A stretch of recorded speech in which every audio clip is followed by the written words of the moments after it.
Welcome back, veggie lovers, to another episode of Veggie Doctor Radio. This episode is fantastic.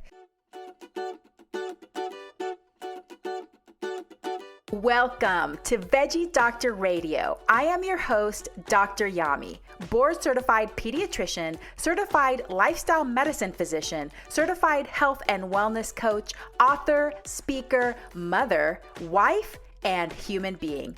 I passionately believe in the power of diet, habits, and mindset in sparking and sustaining well-being and joy in our lives. This podcast combines expert interviews and thoughtful monologues to explore plant-based nutrition, lifestyle medicine, parenting, mindset, and other exciting and fun topics. I hope that these episodes inspire you, uplift you, and equip you with the knowledge and tools to live your best life. Are you ready to get started? Let's do it. I talk with Oona Hanson, who is an expert in parenting without diet culture. So she has so many pearls of wisdom, so many great tips to share with us and with you today. So it's really fantastic. I want to remind you that the information on this podcast is for informational and educational purposes only. It is not meant to replace careful evaluation and treatment. If you have concerns about you or your child's eating, nutrition, or growth, please consult a doctor. So let me tell you about Oona.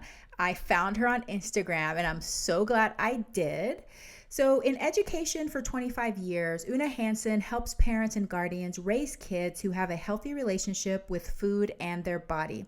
In addition to her private practice as a parent coach, Oona also works as a family mentor at Equip, an eating disorder treatment program. Oona holds a master's degree in educational psychology and a master's degree in English. Her work has been featured widely, including on CNN, USA Today, Good Morning America, Parents, U.S. News and World Report, Today, People, Pop Sugar, Grown and Flown, and Your Teen. She lives in Los Angeles with her husband and 2 children. And in this episode, we're talking about diet culture. We're talking about how diet culture can harm us and our children. We're talking about raising children without diet culture and what are some of the biggest barriers to that. We talk about eating disorders, how we can decrease the risk of eating disorders presenting themselves in our children, and also some myths, some really common myths about eating disorders and what they look like, and why when we have these myths, we can miss sometimes when our children are exhibiting or they have an eating disorder, we may miss it. And we also talk about some of those early signs of eating disorders. What are those little things that you can just be aware of and be looking for that your child may do or say that can clue you in that they are beginning to develop an eating disorder? I also hear Oona's perspective on veganism and vegetarianism and how to approach that in our children. And so we have a really good discussion around that as well. It's just a really great episode. I think you're going to love it. Excellent resources, excellent tips. So definitely, if you're concerned about diet culture, if you're concerned about eating disorders, have a history of disordered eating yourself, have struggle with body image, this is definitely an episode to listen to. Thank you so much for being here today, veggie lovers. I appreciate you so much, and I am so grateful for you. So without further ado, let's welcome Oona Hanson. Oona Hanson, welcome to Veggie Doctor Radio. Thank you so much for being with us today. So happy to be here. Well, I found you on Instagram, which is one of my favorite places to find experts that can come and teach us lots of stuff. But I love your message. I love what you do because I actually haven't seen that many professionals doing the exact work that you're doing. And I think it's so, so important. But I also love your messaging and the way that you educate and bring a positive nature to it, but also the truth, right? It's so important to educate in that way. But before we get into some of these topics, I would love to know how you got into this work and why you're so passionate about it. Yeah, well, I started out my career as a high school English teacher, and I loved working with teenagers. And I really quickly realized that their parents needed a lot of support too. And when you help parents, that helps kids. Yes. So when I had my own kids, I realized even more that when you have little ones, there's mommy and me, parent and me, there's all these classes and support groups, but really not very much for parents of adolescents. So I started supporting more and more parents of teens and tweens. And then I had a child develop an eating disorder and learned so much the hard way. Just threw myself into research, just read everything I could get my hands on, and realized there was just a great need for support for parents whose kids had either body image issues or eating disorders. So more and more of my work became focused on supporting that particular group of parents who had either a concern that it could be an eating disorder, or they wanted to try to prevent an eating disorder, or they were already in the thick of treatment and really needed some support. Wow. What a journey. And I know that it can be so painful when our children go through anything like that, but eating disorders especially can be so painful because there's so many things you may start questioning. What did I say? What did I do? How did this happen? Is this my fault? And I know that parents go through this a lot. So thank you for turning that pain and that struggle into a passion that you help other people so that they can navigate that journey. Because I imagine that sometimes it can be really hard for you to kind of re-experience some of these feelings over and over again. Absolutely. I mean, it is that kind of turning your pain into purpose that fuels every day what I do with families. It is the hardest thing I've ever been through as a parent. And I think most families feel that way when they've gone Yeah. through an eating disorder, in large part because of what you said, that people blame themselves. The culture might kind of give you that sense of what did you do wrong that your child developed this mental illness. So really parents do need so much support, and it's just my honor to be a piece of their support team to guide them through this process. Yeah. Well, thank you so much for doing that. Well, let's start defining some terms and setting the foundation here. How do you define diet culture? Hmm. It's a big topic. You know, I think part of what's hard about diet culture is that it's so normalized, right? So this reminds me of your recent episode about, weight stigma and the way that we're just kind of trained to see certain things as just the norm or the natural order of things. Mm-hmm. And diet culture is that way too. It's the water we're swimming in.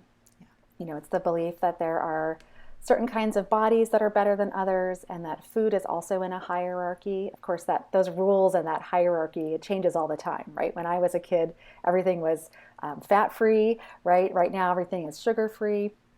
So kind of the rules of diet culture kind of change and morph over time. But the general idea that food and people get put into a hierarchy, to me, is the core of diet culture. And of course, underneath it all is anti-fat bias and fat phobia, that just runs through every part of our culture right now. And it's really hard to start to see kind of beyond that. And so I'm so glad that people like you are talking about, just taking a different perspective on some of these things. Yeah. And I think it takes deliberate effort to untangle our minds from it. And sometimes it's still confusing, even for some of us that are doing this work. Like, you really have to sit down and think about it. Like, okay, let's think through this. Where did this originate from? Is this related to diet culture? Is it really more in support of health and well-being? I mean, it can get really muddy really fast, especially for me. And if you've heard that episode, I struggled with disordered eating. So I feel like I had so many years where I was so immersed in that bias that sometimes it's easy for me to kind of start slipping back into it a little bit. So I think being aware of our own histories and where we've been is really, really important, because that's where our brains have been. That's the habits, the thought habits that we have. Well, give us a few ways in which diet culture can start to harm us as adults, as parents, but also our children. I think at its core, diet culture separates us from ourselves, right? And from our family and from our sense of connection and belonging, right? If we don't feel like our body is okay, it's really hard to go about your day and really experience life.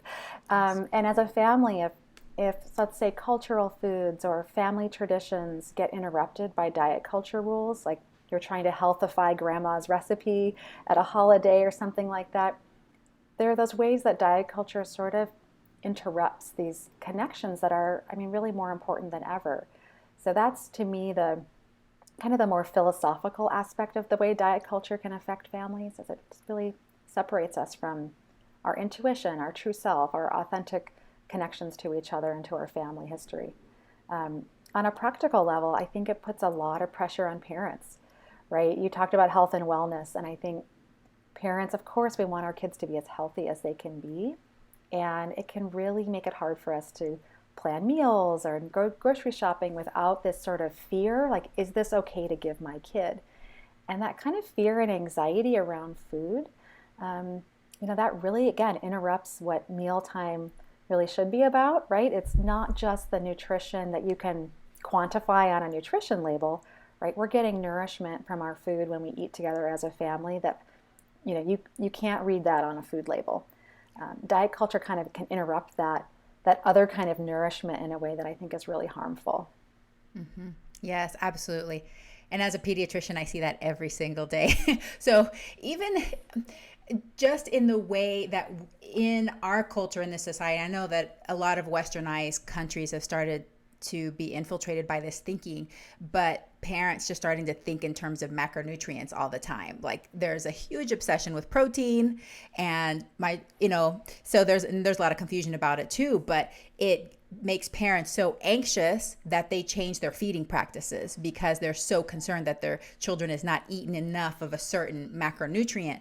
And so all of these little messages that we've started to tell our society has really started interfering in these feeding practices and how we feel about ourselves and our bodies and whether our kids are healthy or not. And parents spend a lot of time thinking about these issues. But speaking of feeding, what do you think is the biggest mistake that you see parents making when they're feeding their children? I tend not to frame it as a mistake parents are making and really zoom out and look at the pressure on parents. So parents live in diet culture, as do their children's doctors, as their own healthcare providers. Everything we're reading and taking in, so much of it is this pressure, like you said, for parents to feed kids a certain way. So I don't really see what parents are doing in general as a mistake. Everyone is doing the best they can with the information they have. And so if there's any blame to be placed, it's on this larger culture and the sort of diet and weight loss industries and things like that. Parents get swept up in this, and they're always looking out for their kids' best interest. Maybe there's, some approaches they haven't learned yet, and that's where I come in. I love it. I love how balanced you are and how kind. I knew that you just have this positive, you emanate this positivity, which I really love and appreciate. But yeah, I think I am also it's very difficult for me to place blame on any certain entity because I feel like it's a collective consciousness, right? Like, we have created this collective consciousness from a variety of sources, and this machine just runs on this certain way of thinking. And it takes people deliberately stepping out of that and saying, is this maybe the best way to do things? Can we think about this a little bit differently? And how is this causing problems? How is this causing us suffering and pain and tearing apart families and interfering with our social relationships, which diet culture often does, sometimes in very extreme ways? And I agree. I think that we can all learn different methods. And just like I used to feed my kids a certain way and approach food a certain way, I learned different ways that work better for us now and bring more joy and harmony to our dinner table. What would you say is one of the biggest barriers to raise kids as little as possible with the influence of diet culture? Where has it become really hard? I think the biggest barrier is fat phobia. Mm-hmm. Just like, to me, that's the bottom line. Our culture is so fat phobic. There's so much weight stigma, and parents feel that it is their job to try to control their child's body size. We know that, that just doesn't end well. And so to me, that's the the elephant in the room is this fear of my child's body size not being acceptable in society. So I see that that's really Yes. what I think affects so much of our struggle. And even if the child technically may not be perceived that way, it's the fear that the child is going to get that way, particularly for parents that they themselves have struggled with their own body image, right? So usually the parent has gone through this themselves. They've been on several diets. They're very affected by it. And then they have in their head, and I'm just talking from personal experience because I've been through this, right? So they have in their head, I want to save my child from suffering in this way. And so I'm going to do everything I can to make sure that they don't become part of this category, but it makes life so stressful. It makes everything so difficult. And we think we're going to help our child and save them from this suffering, but really we're creating a whole nother set of issues. Right. I mean, part of this is the big diet culture lie that we have total control over our body size, right? And so I think it's helpful sometimes for parents to think about, if your child came home from school and they were teased about their hair or the color of their skin or the shape of their nose or their height, we wouldn't rush out and say, okay, let's change your appearance, right? So that you don't get bullied or teased, right? Instead, we would say, oh, that sounds so hard. Tell me more. Isn't it awful that some people don't know that people come in all shapes and sizes? How can we support you to, feel good in your body the way it is and know that the problem isn't in your body, it's in the culture. And it's in that child who hasn't been taught, the bully or the kid who's teasing, that child hasn't learned yet that, people come in this wide range of, diverse sizes and shapes and abilities. So I think sometimes if we can reframe concerns about, body image or body teasing, let's say in a school, if we think about it as if it were any other physical feature about your child, how you would respond to your child. And I think that can really help parents kind of shift that response to really help our kids feel safe in the body they have, their one and only body they'll have for their whole life, and really kind of reassert the fact that they are okay as they are. Yes. Oh, I love that so much. Can we talk a little bit more about that? Because I think you just gave some great scripts. And I think that that's so helpful as parents because we have never practiced talking about it. So one of the first instincts that parents have if a child comes and like, Mom, I'm fat. And like, oh, no, you're beautiful. You're perfect. You're fine. Don't worry about it, which is a very typical response. What would be a more helpful way to address a child either being concerned about their own weight and body size, or if they're curious? Like this happens a lot in little kids too. Like they're just curious. It's like, Mommy, that person is fat, or that's a big person, or whatever. What are some scripts that we can use to help us navigate some of those conversations? Yeah, I think first of all, it is so natural for parents to want to rush in and reassure, especially because fat has this, unfortunately, it's been used as a put down. It has a negative connotation for a lot of people, especially if that word was used as a weapon against you when you were a kid, or maybe currently as an adult. So to realize that that word itself doesn't have to have so much power over us. So kind of taking stock or realizing like, oh, when I hear that my child say the word fat, I have a big reaction in my body. So kind of just noticing that. I think the most important thing when a child says, am I fat, or they call themselves fat, regardless of their body size, is that we want to listen, right? And say, oh, tell me more. Or why do you ask that? Or where's that coming from? Again, with calm and compassion, not like, who called you that? I'm going to get on the phone and call their parent right now. But kind of like, oh, where is that coming from? Or why do you ask that? Or that's an interesting question. It also is kind of buying you time as a parent to kind of take some deep breaths, because it might be bringing up a lot for you, right? Especially as you said, if this is something that happened to you as a child. So I think it's really about listening and letting them know that if they feel discomfort in their body, that, we can validate their distress and say, like, it makes sense if someone teases you, right, that you feel bad, or it makes sense if all your friends, are trying to look like a certain celebrity or a TikToker or something, and you feel like you don't kind of match that ideal, it makes sense to wonder if your body's okay, and really let them know that you're a safe person to come to with body image concerns. Because I think what can often happen when we rush in and say, no, honey, you're beautiful, we've kind of let them know, like, we're not comfortable having this conversation. We've also put fatness and beauty, as if they're opposites, which is not true. And we're also doubling down on the idea that appearance is the most important thing, right? That beauty, is this thing we really value. And I think we want to help our kids kind of start to, see beauty as something that's appearance is way low down on the list of, what's important about who they are. That is so, so powerful. Thank you so much for bringing all of those things up. It's a lot to think through.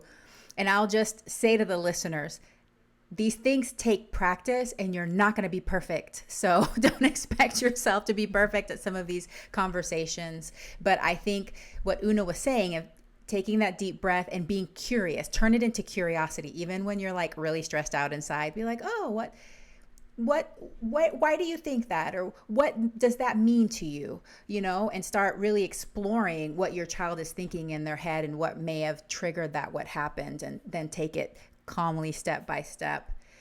I think that you're right. I think a lot of parents can get triggered, and then when you get flooded with all these emotions, it really is hard to think. You're just like, oh, you just go right back. To me, it was junior high. That's when I got bullied. And it just takes you right back into that place where you felt so much shame and fear and all of these emotions. So thank you so much for helping us think through that and giving us some scripts so that we can be a little bit more prepared when those conversations come up. We can always go back and get a do-over. Yes. That idea of rupture and repair, I think, in that moment, that flood of feeling comes and we say, oh no, honey, you're fine the way you are. We can always go back to our child the next day and say, oh, you know what, sweetie, you asked me something yesterday and I don't think I gave you a very good answer. I want to come back to that. Can you tell me more about what you were feeling when you said you had this question about your body? So I think it's so powerful when our kids realize that we can recognize we made a little bit of a mistake. We can do that repair, and it really can be the beginning of a great conversation. Absolutely. I've done that many a times with a lot of different things, thought about it, came back later and been like, I thought about this some more. I didn't maybe respond the way I wanted or the best way I thought might have been in this situation. Let's talk about it some more. So can always do that. And just like Oona was saying, it helps your child see that nobody's perfect and they don't have to be perfect either. Like, we're going to learn how to handle different situations in life. And, we have that opportunity to go back and try a different way. So that's great. But it made me think too of another issue I want to talk about, which is something that I think is very common, and we're just habituated to this, is commenting on appearance. So this is super, super common. We do it all the time with our children, with other people. What is your advice for getting out of that habit? Because I feel like it's the first thing that we do when we see somebody is comment on their appearance, some aspect of their appearance. Do you have any specific tips for that? Yeah, and I mean, the number one is people are so likely to say, you look great, have you lost weight? Yeah. Right? So complimenting weight loss, if you can notice that that's happening and try to kind of get out of that default mode, that's really powerful. And I'm here to say, I complimented my child's pediatrician on weight loss in front of my kids.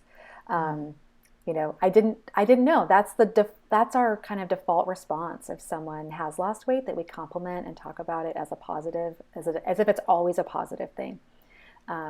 Do I regret that? Yes. I'm not going to beat myself up over it because I didn't know any better. I was just doing what we're culturally taught to do. I think especially women to women, I think there's a lot of just cultural training that we've been given. And the flip side is we often will bash our bodies when women are among other women. Men are not, men have body image concerns as well. It's not like it's only women, but I think there is something special about the way, especially teen and tween girls are taught to socialize, right? Often around kind of body comparison. But coming back to your question, with the pandemic, I think my favorite response when seeing someone now is to say, I'm so happy to see you.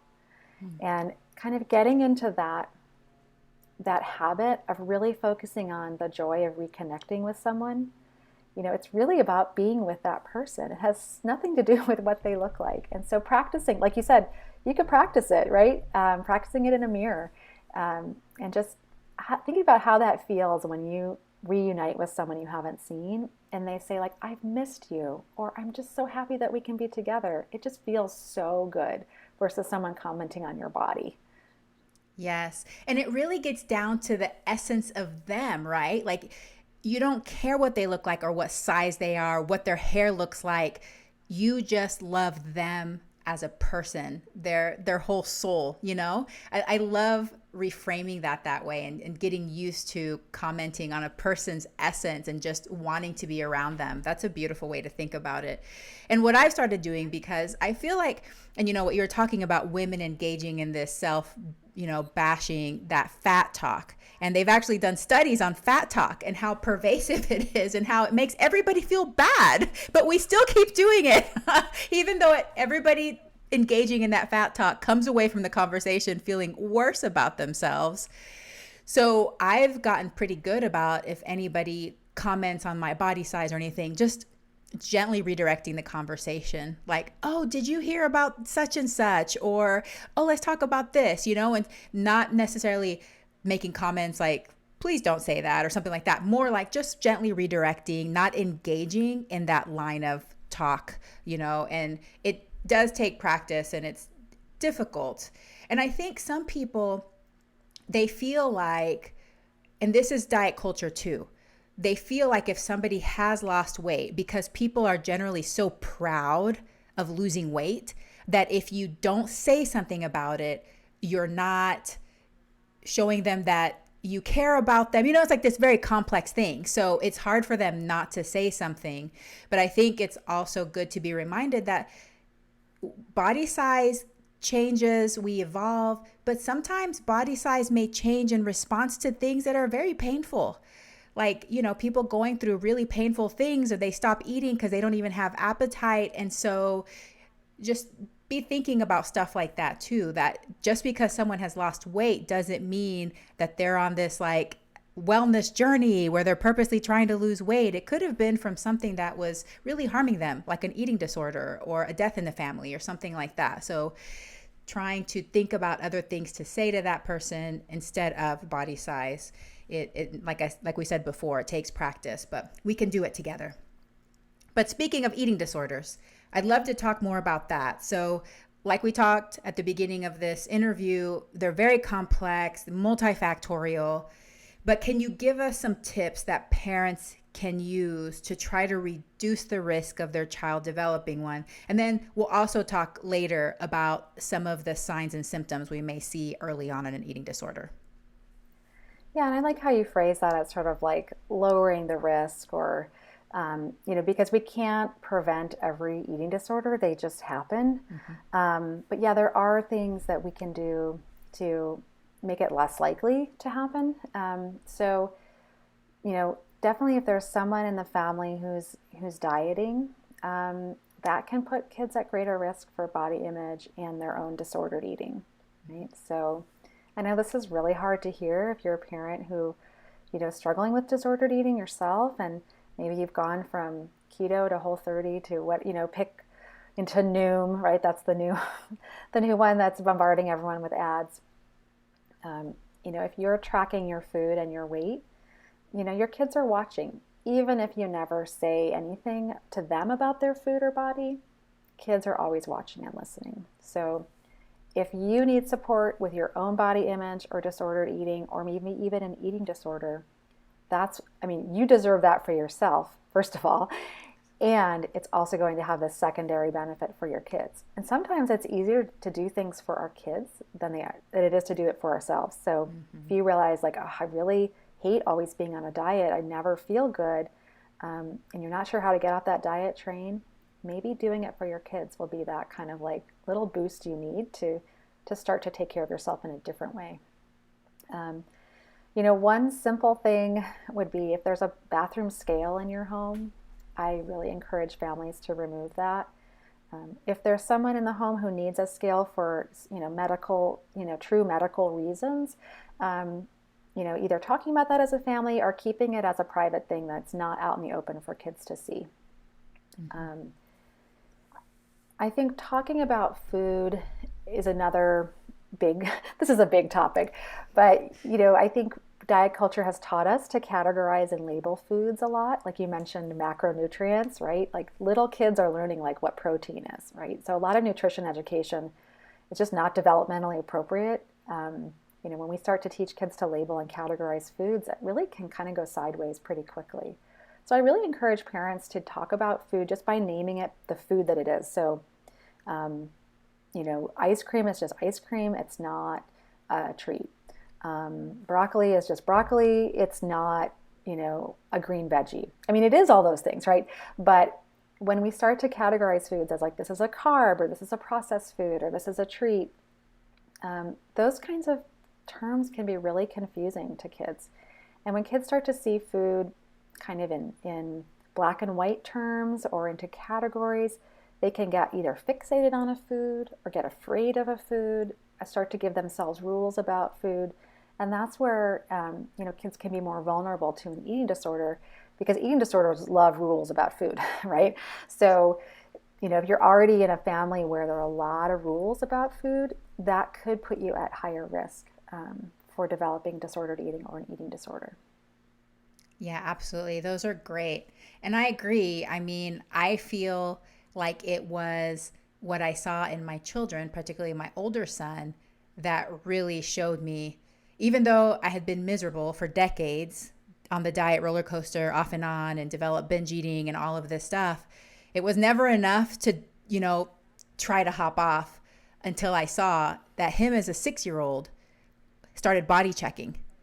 And I was like, 6-year-old boy, first of all, like, my biased brain is like, oh, boys, whatever, they don't care, it's just not true. It's a myth, right?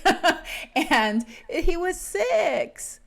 And I was like, I am basically role modeling all these things, And so that was my wake up call to start to change the way that I approach my body and just what I said, because I'm a very vocal person. So I would just say stuff about my body all the time in front of anybody. And of course, all disparaging. So that for me, it was, I want to learn these things so that I can be a good role model for my children, knowing that it's a journey and I'm not perfect and I've still had my bumps along the way. It's diet culture is really difficult. But the scale, I think, is a big one, because for sure, you don't realize what that can trigger. If there's a scale, that means that there's something important about how much we weigh, whether it's up or down or whatever. And so that can create some obsession. And the food categorization, that's very tricky as well. And I found too that there's certain personality types that I think really gravitate towards starting to categorize and make rules about anything in life. And some kids are just probably very low risk of ever developing some of these things because they just don't think that way. And some kids, by the way that they see things, they're more likely to latch on. So we have to be cautious how we talk about food and demonizing, making foods good or bad, black and white. I think those are really great tips. Speaking of eating disorder myths, though, recently you had a really good post about common myths about eating disorders. And I thought it was just really great because we think about eating disorders a certain way, have a certain look, have a certain feel to them, but things aren't always that way. So can you talk a little bit about some of these myths that you were discussing on social media? Yeah, I'm so glad you asked. As you said, you thought, hey, I have a son, I don't need to worry about body image, right? And now wait a minute, boys have body image concerns too, and boys do get eating disorders. So that's the number one myth, I think, is that people hear the words eating disorder and they picture a thin, white teenage girl, right?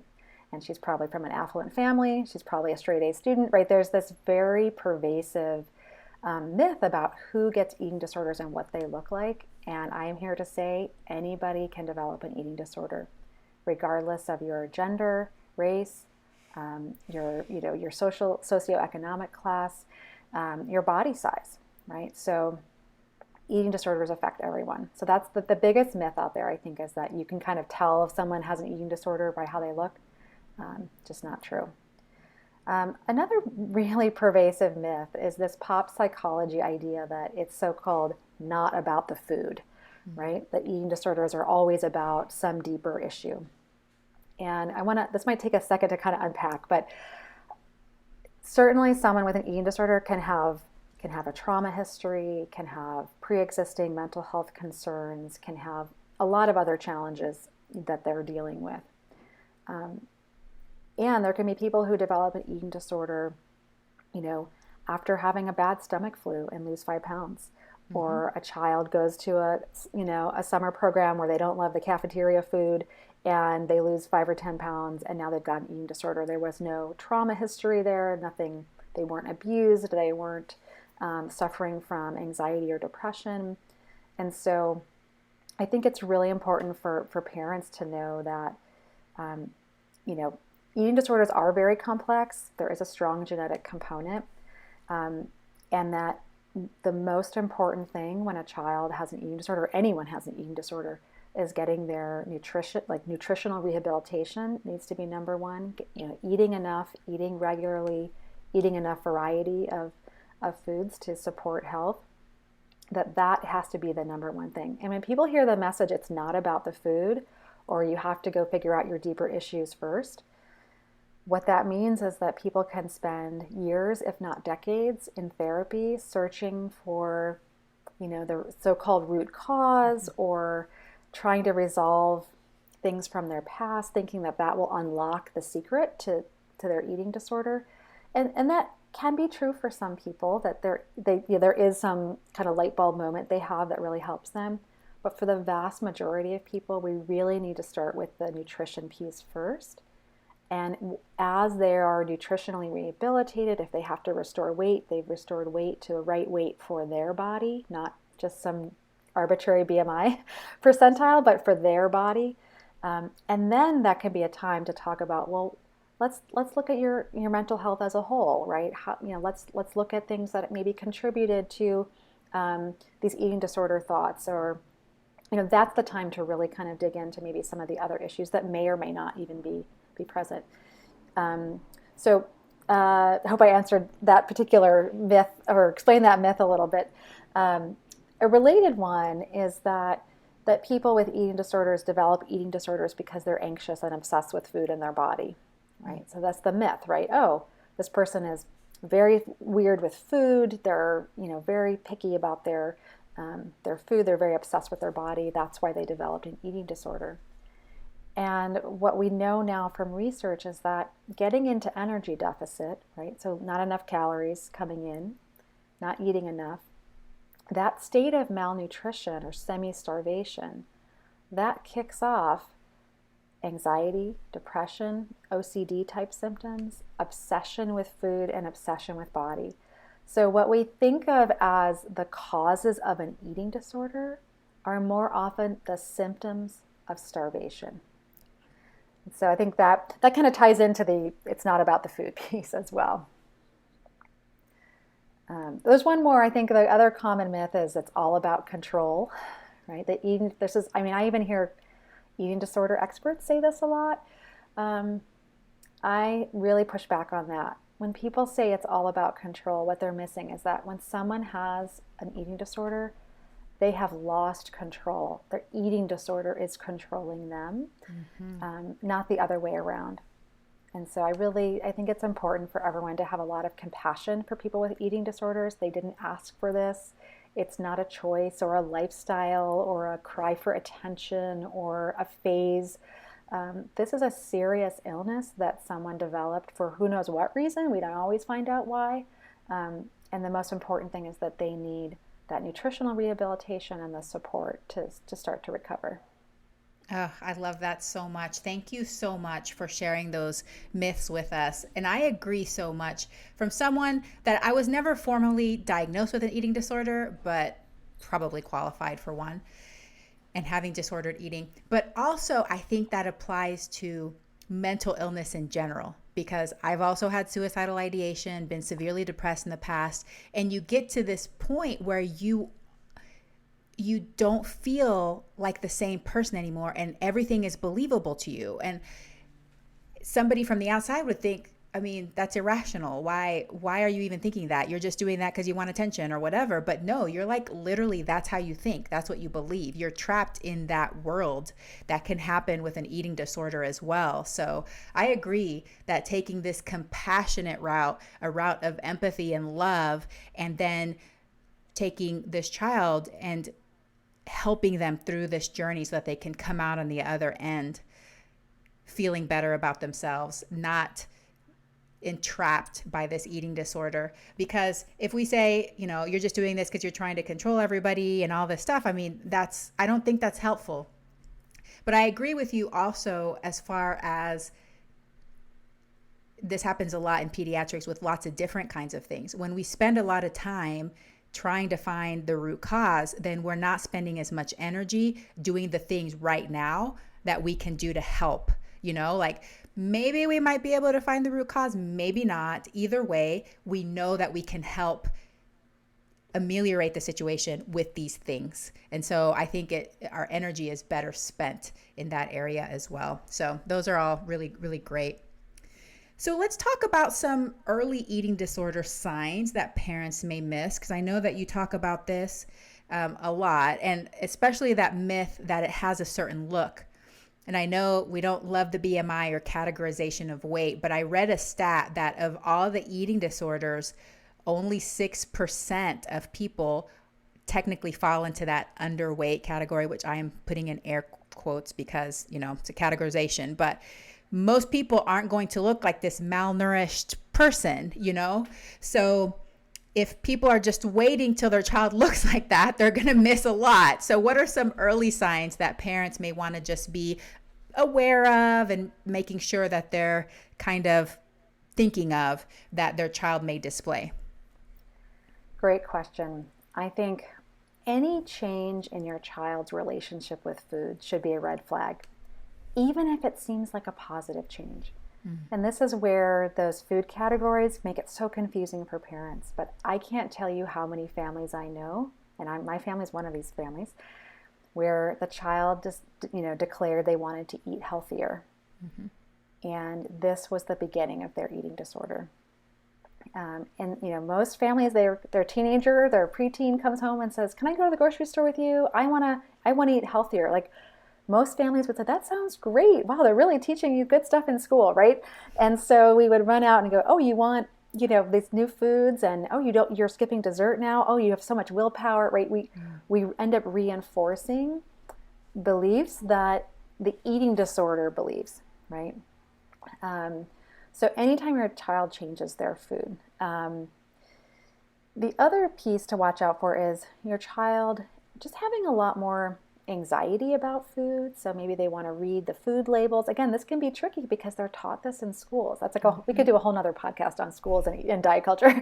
But if your child starts reading food labels, and of course, if your child has celiac or a food allergy, they have to read food labels for their health and safety. So I'm not counting that kind of situation. But if suddenly your child changes their relationship to food or their relationship to movement, your child, this was really tricky during the pandemic when kids lost their access to sports and things like that. I know we're still in the pandemic, but a lot of things for kids have come back to quasi-normal. Knock on wood. But, your child who, used to play their sport and love their sport, but now they have to run a certain number of minutes or miles a day, or they never take rest days, it feels kind of compulsive, that's a huge red flag. Your child not wanting to eat dinner with you or eat meals with you, that's another big red flag. And parents miss this because we think, oh, my teenager, it's normal, they're moody, they want to avoid their parents. I feel so passionately about family meals. And, if your child suddenly says, "I'm going to eat in my bedroom," to me, that's the beginning of a conversation, and maybe setting some boundaries around that, and maybe using that calm, curious, compassionate kind of approach of like, "Tell me why do you want to eat in your room?" So those are some of the big red flags. Weight loss obviously should be a red flag. I think most parents would know that. But also lack of weight gain, right? So if you realize, gosh, my kid's wearing their same Easter dress from 2 years ago, and it fits about the same, that doesn't seem right, to me. Like, So if you notice your kids aren't growing out of their clothes as you might expect they would, that's something to look at as well. Because as you know, as a pediatrician, your child should be roughly staying on their growth curve, and not gaining weight is in a child is like the equivalent of an adult losing weight, right? They're missing out on growth and development when they aren't getting enough energy in. So that's another piece to look out for. Excellent things to look out for. And I feel like because I've been doing this for several years, and I realize some of this, I've just been able to navigate it, but the school is tough. And my older son, he's a junior and had a health class, and I was appalled that they had them track their macronutrients. So we had to have a talk. I didn't like yell at the teacher or anything, but I feel like having that background and experience, talking to my son about it, and he was like, "Oh, don't worry, Mom, I'm not going to get obsessed with this." And I'm like, "Okay, well, if you start feeling those kinds of things, talk to me." But I think also when they get into certain sports, like my son loves weightlifting, and he does weightlifting at school 4 days a week, which is great. They have a program there and he's really liking it. But certain sports, they can start to kind of get infiltrated in that way of thinking of like, for boys, sometimes it's the opposite, right? So gaining weight, putting on muscle, eating a certain way, having to eat certain things. So you have to watch out for some of these ways of thinking and some of the little comments that your child made. I'm thinking about, cutting this out or adding this or doing this, and, having that compassionate conversation, exploring what they're looking for, but also trying to keep balance. Like I'm always talking about balance around here. Like there's room in our diet for all the foods, everything we want. Nothing has to be cut out. So it does take, especially with teens, that constant conversation around these things, because their friends are going to be talking about it. They're going to be taught it in school and sports. Everything brings up all of these different thoughts that they have about how they should be thinking about their food and their bodies.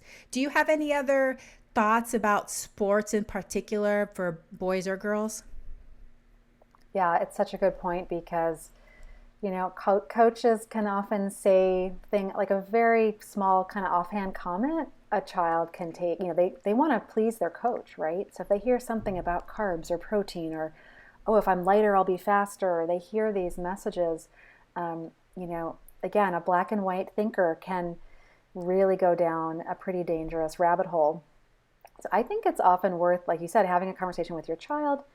Depending on how comfortable you are, I think having a conversation with a coach, like, do you talk to the kids about nutrition? If so, what do you share? And just kind of get a read on what the coach's approach is. I also think it's important for parents to know it's not just wrestling, figure skating, and ballet and ice, that kind of thing that can put kids at risk for eating disorders and body image concerns. It really can be any sport. Athletes do have a higher rate of eating disorders. And it's often, we see a lot in the like high energy output sports like soccer, cross country, swimming. So sports where you might not associate it with eating disorders the way you might with like wrestling or something like that, or gymnastics. But really it can really be in any sport. But we do see those high energy output sports, right? That's where a kid can get into energy deficit really easily. They come home from a long run at practice and they're so tired, and they're almost too tired to eat. Yep. And really quickly a kid can lose a few pounds, and then there they go, right? And there's the eating disorder kind of mindset, or that operating system takes over, and now your kid's really struggling. Yeah, especially when diet culture comes in and all their friends start complimenting their weight loss. It's like one thing leads to another, right? It's just like, wow, you just get put right down the chute to disordered eating. Whew, it's a tough one. All right, so I really am curious about this next question. I really want to hear your thoughts on this. So tell me about how diet and wellness culture can co-opt and corrupt veganism and vegetarianism. I know that, and I've done a whole podcast episode about this because I know as a physician too, I want to look out for this and make sure that my patients and their families are adopting some of these ways of eating for reasons that are health promoting and not necessarily an excuse for an eating disorder. So, but it's controversial, and I know it's very controversial, especially amongst the intuitive eating community and things like that. So I want to hear your thoughts, especially since you help coach families through this. Yeah, I mean, with anything related to feeding a family, I think it's, it's your mileage may vary. It's not one size fits all, right? So that's just like my general rule of thumb when it comes to feeding a family.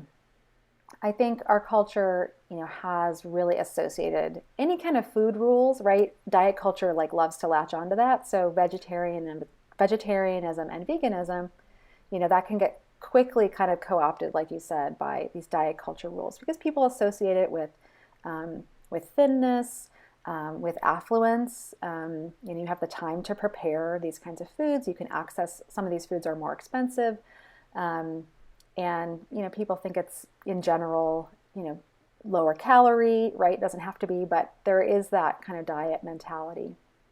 I think the biggest piece for me, and when it comes to families if a family has raised a child as they're all vegetarians, like that's the way they eat, then a child being vegetarian is not a red flag, right? And so going back to your earlier question of like what are the red flags, I think if you're a family that you're flexitarian or you're omnivores and a child suddenly declares I want to be vegetarian, again we want to approach with curiosity and compassion and just kind of get at where that's coming from. And certainly it does not mean your child has an eating disorder or that they will definitely have an eating disorder. It's just worth paying attention to.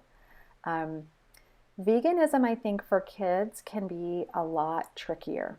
So veganism, just because of the nature of it being more restrictive for a child who's going about their day at school with friends, maybe going, to a birthday party, if we want them to be able to participate and eat in social ways, which is part of our eating, veganism can make it really hard. And to get the variety and the amount of energy that a growing kid needs, like it would be it's a lot of effort for a kid to have to figure out what they're going to eat all the time, right? So that's where becoming vegan can, again, get a kid into energy deficit, just by accident. They may not even be trying to lose weight. They just want to be, healthier, right? And maybe in quotation marks, right? Because obviously if someone's going to develop an eating disorder, that's very unhealthy for them. But I think that's something for parents to really, really watch out for. And again, it can start out as, this happened to my own child, right? Where suddenly wanted to be vegan. I have vegans in my family. It's not like a unusual concept. I wasn't judgmental about it. I was like, okay, great. Just like so-and-so and so-and-so. We really tried to accommodate that and really quickly got my kid into energy deficit, and then more food started falling off. So now gluten was also off the table. And then other, anything sweet was off the table. So keeping an eye out for the way that a child might really be excited about a concept like veganism or vegetarianism for environmental reasons, for animal welfare reasons. And we still want to make sure, I told my child, you're an animal too, and you have to take care of your animal. And right now, you need a variety of foods to get well. So breaking that rigidity around eating was really important for my child's recovery. That doesn't mean they can't someday decide to be vegetarian or vegan down the road. But for them, it meant that wasn't a safe way for them to eat during that health crisis. So I know I took us in a little bit different direction, but I think it's important for parents to know any big change in your child's diet is something to pay attention to, even if it sounds like a good change. Yeah. No, you put that so beautifully. And I agree. Like I'm definitely not one of these people. And I wrote this in my book too, that when it comes to our kids, once they're a certain age, they're exposed to all these foods. They're exposed to parties. They're exposed to social events and all of these things. So each family has to determine for themselves how they're going to navigate. Now, I work with families that are already vegan or already plant-based and usually raising little kids that way. So it's a different scenario. Still though, if they're in that situation where their family's vegan, but there's a lot of rules about what they can or cannot eat outside of the home, it can still trigger a lot of issues. And so that's something that families have to kind of figure out for themselves. What's going to work best for them? What's going to help that child grow up with a healthy relationship with food and not be one of those sneak eaters, or, because once they start sneaking things and hiding things, we know that there's an issue there, right? There's a relationship issue with food. But I agree that if you're a family, you're not vegan, you're not plant-based, you're eating the standard American diet, the omnivore way, and you have a child who wants to be vegan and you don't know anything about it, exploring, being curious why they want to do that. And if you feel that, it's not an eating disorder, making sure that you are aligning yourself with a dietitian or a healthcare professional that can help you do it in a safe manner. Because if a family's not familiar with it, it's easy. Like, well, what am I going to eat? Okay, I'm going to have these fries and, the salad or whatever. Like, it's just the variety of foods may be very low just because nobody's familiar with it. The child themselves isn't familiar with it. They just know what they don't want to eat. And it can lead to a situation that may not be as health promoting. But as a pediatrician and as a mother, I agree that the most important thing for me is for children, first and foremost, to be healthy and to have a healthy relationship with food in their bodies. That is what means the most for their lives, their joy, their happiness, all of those things. And once we get that in place, then, whatever steps happen later may happen. But that's very, very important. So thank you for sharing a part of your story with us. I know that can be kind of challenging. So I'd like to hear, I think you talked a little bit more about this, but I guess we talked about weight bias and fat phobia and how we can be immersed in that. We can be kind of brainwashed by that way of thinking, and it can really trap us in different ways to feed our kids and approach our child's weight and body size. Do you feel that it's possible, or have you seen when you encounter this in parents, that they're able to unlearn some of these ways of thinking, or do you feel like it's pretty challenging? It's both. It is very challenging, and it's possible to unlearn what we've been taught and to kind of expand our idea of, what's really important for our kids. It is really hard. I mean, I will tell you, when we were refeeding my child back to health, I joke that I used to cook like Dean Ornish, and then I cooked like Paula Deen. Right? Where I love it. That's the cutest quote ever. Yeah. So, I mean, some of your listeners are going to have to Google, who are these people? They at least know who Dean Ornish is. So, yeah, your listeners for sure will know Dean Ornish. And, I think, we had to, to get my kid back to health, they needed, basically the opposite of what diet culture would tell you to feed someone. And I felt it was really important that we had to eat, as a family. It wasn't like you're getting this special meal and the rest of us are going to keep eating, kind of what your eating disorder would have wanted you to eat. So we really changed the way we eat in our house, and it forced me to kind of eat foods I hadn't had in a long time, right? I mean, I shouldn't say it forced me. I chose to do this for my child.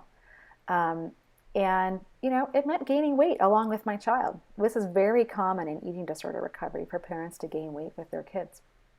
And I'm here to say that even though I knew I was helping save my child's life, it was still hard, right? To have not be able to fit into my clothes, or, to let go of some of those old rules that I didn't even realize were rules. They'd become my default of how I ate or how I exercised. And it was still hard, even though my child's life depended on it. And I don't regret it for a second. I certainly would not wish an eating disorder on anyone. And I can say that we have grown so much as a family, and it was my teacher about how much kind of diet culture and weight bias and healthism and all of that I had in my own head and didn't even realize that wasn't really me. I'd been taught that. So it is really hard to let go. You don't have to have a child on death's door to unlearn this. So that's the other piece, right? You can start to unlearn some of these beliefs. And I think, I can't remember who said this, and I feel terrible that I can't attribute the quotation, but I heard somewhere, you can't see bodies differently until you see different bodies. Do you know who said that? No, I don't. But I that's can't, great. if I can find it, right? So you can't see bodies differently until you see different bodies. And I think, our mainstream media, right, looks like about 1% of the population, right, body size wise. And so we get kind of a distorted, especially during the pandemic when we were just like Netflix was like our friend group, right, where we weren't seeing real body, or wide, I shouldn't say real bodies, those are real people, but we weren't seeing the natural diversity of bodies, right? So I think looking at the shows you watch, looking at your social media feed, starting to see different bodies and kind of realizing the natural, beautiful human diversity that is out there. By kind of, instead of detoxing your diet, I would say detox your Instagram, right? And look at, are these accounts kind of feeding that weight bias, or can you start to challenge it and learn about weight bias and maybe start to follow different people? I love that. Whew. Yeah, that what you shared about the refeeding process and how you had to go through your own process through that. I mean, that gave me chills and made me tear up a little bit because you had to do a little mini recovery on your own while your child's doing that recovery that you didn't even know you had to do, right? And one thing I'm curious about, since you went from the Dean Ornish to the Paula Deen, I'm curious about pleasure and the experience of pleasure around the dinner table as you changed the diet. And was your child able to experience and express that, or was it something that was difficult during the refeeding process? During the early stages of eating disorder recovery, I don't think anyone's enjoying their food, right? I want to normalize that for any families out there that are doing, especially if they're doing family-based treatment, which is the treatment that ultimately helped my child recover. They also went through all the higher levels of care and really weren't getting better. But doing family-based treatment where families are really the ones doing the hard work of refeeding a child, meal times can be pretty unpleasant for a while. I will say, once we got through that really rough patch, food did become pleasurable again for the whole family. And cooking for pleasure and satisfaction and joy, that's my default now. Mm-hmm. So I used to be cooking for how can I, make it lower calorie, or how can I sneak in more veggies or things like that. And I just have a completely different approach to cooking for my family, and I focus on variety, satisfaction, and pleasure. And meal times are so much more joyful, more relaxing. We eat a wide variety of foods, and it really, as you said, this horrible thing that happened in our family, we came out the other side with just so much more joy and gratitude. And yeah, meals are really a lot more fun than they ever were, even before the eating disorder. Yeah, I love that. And as you were going through your own process of, tuning into some of the feelings that you were having, was there anything that helped you as you were navigating your body changing with this process of refeeding? Definitely getting yourself clothes that fit your body comfortably, right? That's huge. Yes. Right? And it seems like such a simple thing, and it really makes a huge difference. And getting rid of, or at least putting away, the clothes that don't fit you. Because I think that can be really triggering to see those clothes. It also really helps to have a friend, right? Or some sense of community, someone who's in this journey with you. So I have a dear friend who we used to do Weight Watchers together. So this tells you how far we came. So we used to do Weight Watchers together, and she was really my closest supporter and friend, like boots on the ground with me during my child's eating disorder, helped me with so many things. And she came right along this journey of intuitive eating and body acceptance. And, now we share articles with each other all the time. And it's like we've kind of come full circle, or maybe that's not full circle. Maybe that's 180, right? We used to be like diet buddies, and now we're intuitive eating body celebration buddies. And that really, really helped. That's great. Oh, that's such great tips. But I think it is very important, just like you were saying, to pause and acknowledge the different thoughts that you're having and realize where you were having rules that you didn't even know you had.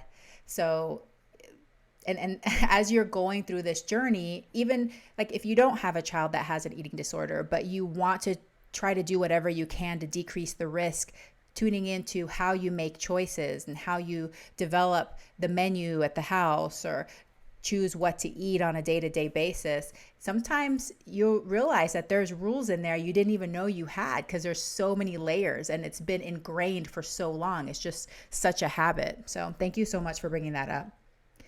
Well, what do you wish more people knew? Yeah, I mean, gosh, I know you gave me this question in advance, and I'm realizing I probably already talked about some of the things I wish parents knew. I wish, I'm going to focus on parents. I wish parents knew that how their kids eat is so much more important than what their kids eat. So, of course, we care about nutrition and all the things. We want them to have variety. But when we focus on the what too much, we kind of interrupt the how. And that's where that anxiety or pressure or fear or bribing or negotiating comes in. And mealtime's like, wait, isn't this supposed to be fun? And so really just reminding yourself that how you eat as a family is so much more important than what you're eating. Love it. Beautifully said. Well, I'd like to talk about you for a second because I do talk a lot about habits and behaviors on this podcast. So I'd love to know what personal habit you're most proud of and why.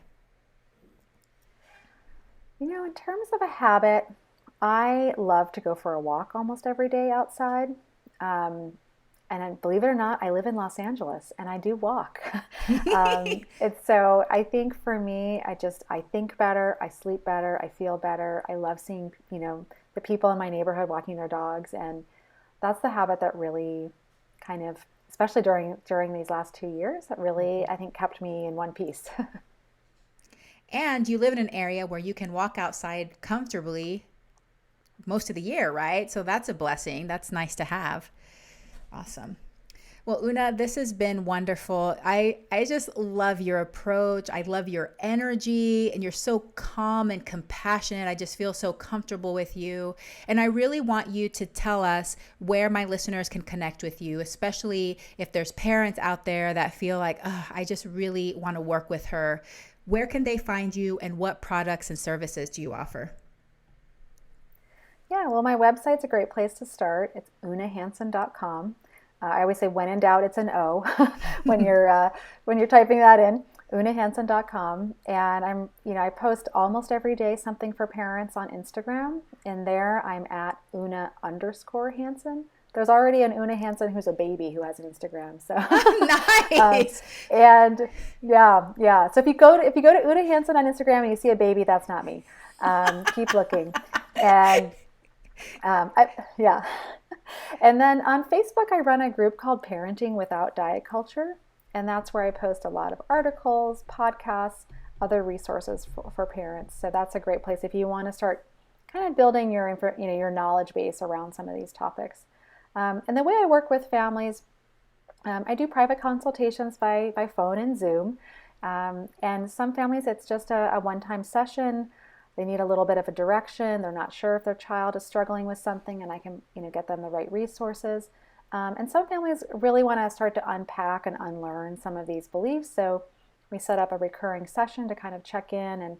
And it's really whatever families need, I can kind of accommodate for what they need. And then I also work at an eating disorder treatment program called Equip, where for families whose kids they already have been diagnosed with an eating disorder, or they're pretty worried that it's an eating disorder. That's at equip.health, and I just can't recommend this program enough, especially knowing what eating disorder programs can look like. This is a really great one that supports families. And my role there is I'm a family mentor, so families get a 5-person care team, and a medical provider, a dietitian, a therapist. The child gets a peer mentor and the families get a family mentor. So they get this great wraparound team that supports them in this process. Wish I had had that when my kid was going through this. That's wonderful. And to work with the EQUIP program, is that something that they have to be local to that area, or who does that serve? Yeah, it's all virtual, and we can serve almost every state. In fact, by the time this podcast comes out, we might be in every single state. But if you're not sure if your state is, covered, you can just put in an inquiry and get that answered right away. Oh, that's awesome. We'll definitely put links in the show notes to all of these programs, and it's great to have the information on these resources. So thank you so much.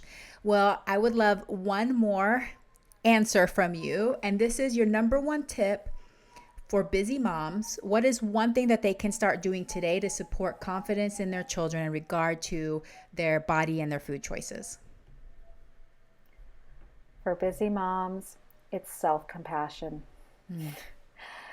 Just giving yourself that self-compassion about you're doing better than you think.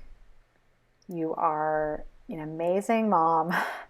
Giving yourself that grace and compassion, taking one more, like that. We get so much judgment and pressure as moms. And I think just giving yourself, like sometimes even literally a pat on the back, and just having that self-compassion, being kind to yourself, right, is a great model for your kids to be kind to themselves.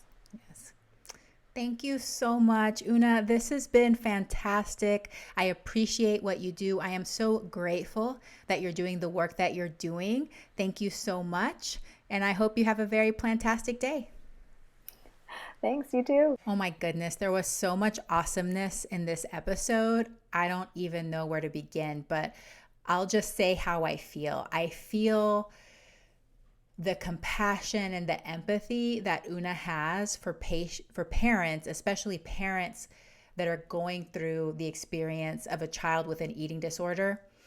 And I just love her passion, the passion that she has for helping parents navigate this wild situation that we're in with diet culture and body image and how we talk about food and eating, and it's complicated, and it just really has us, just immersed in this world. So I know that she's working really hard and doing a lot of work to help navigate this with parents. So I really appreciate that.